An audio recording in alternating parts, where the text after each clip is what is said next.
Last night I posted a video responding to an argument between Danny Philtalk and Inspiring Philosophy, and shortly after I posted that, Danny offered a response. Now this video is just going to respond to the points that Danny tried to make in response to me. First, Danny says I was offering a relative identity view of the Trinity. No, I was not using relative identity. I don't know why you interpreted what I said in this way. My view is similar to what Andrew Kirshner uses in his dissertation. I modified it slightly to work from monarchical Trinitarianism in my example. So everything you said relating to the relative identity is completely irrelevant. I said that Jesus was divine because he shares the same substance or essence with the Father. And Christians have been saying this for a long time. The fact that you tried to shoehorn what I said into a relative identity view shows that you really need to be less confident in this area. Second, you said that the metaphysical underpinnings of the statement is not important, and you are saying that I'm confusing the logical issues with the metaphysical issues, and this is mistaken. If you're going to say that there is a logical issue with the statements that I made, then in order to investigate that assertion, it is completely appropriate to draw attention to what those statements mean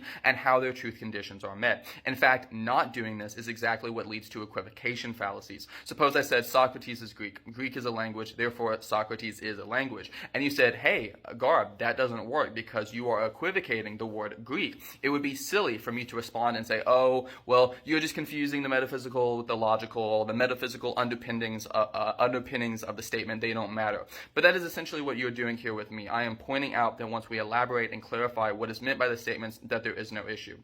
Third, you play a clip in which Inspiring Philosophy affirms that the Trinity doesn't cohere with classical logic. Two things to note here. First, that clip was, I think, the third time that you had asked him that question, and it seems like you were just fishing for a soundbite, and then once you got your soundbite, you ignored everything that came before it. Second, he conditions that statement with the conditions of using classical logic and a certain counting method. Next, with the classical logic statements, if we were at the point that roughly half of those surveyed don't want to affirm classical logic, it seems reasonable to say that philosophers have moved away from classical logic or are moving away from classical logic. You mentioned that those who marked other in that survey are those who simply hadn't thought about it. But why should we think that this is the case? If you would have asked me when I didn't know about other logics if I adopted classical logic, I would have said yeah.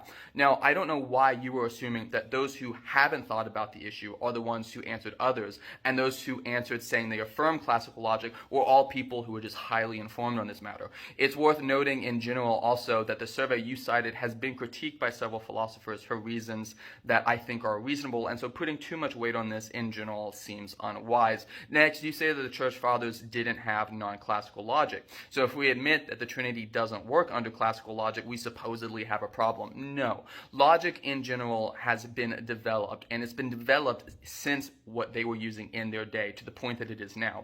If you think that the Church Fathers held to classical logic in the sense that we use that word today and how it is being used in this conversation, you were just being anachronistic. If we recognize that a modern classical logic has issues as it relates to the Trinity, that doesn't really make a difference to the rationality of people who used a precursor to our modern classical logic or used a more primitive understanding of that logic. I also want to point out that the Church Fathers regularly express that the Son is divine in virtue of him sharing the same essence or substance with the Father, which is what I expressed in my video. So if you think that you're going to succeed in showing that my articulation of the Trinity is in conflict with their understanding, boy, are you going to be disappointed. Finally, I don't see why it should bother me in the first place if it turns out that I have to affirm that some of the Church Fathers were wrong about their thinking regarding the Trinity. It seems reasonable to think that our understanding of God and the Trinity would grow and improve as we reflect upon it and as we reflect upon logic further as a species. So this critique is kind of a non-starter for several different reasons. In regard to your conduct, I'm just going to say that you should strive to be part of the solution, not part of the problem. Whether you disagree with Mike or not doesn't justify saying he knows nothing about the Trinity, and it seems that you're just being unnecessarily caustic to appeal to your base.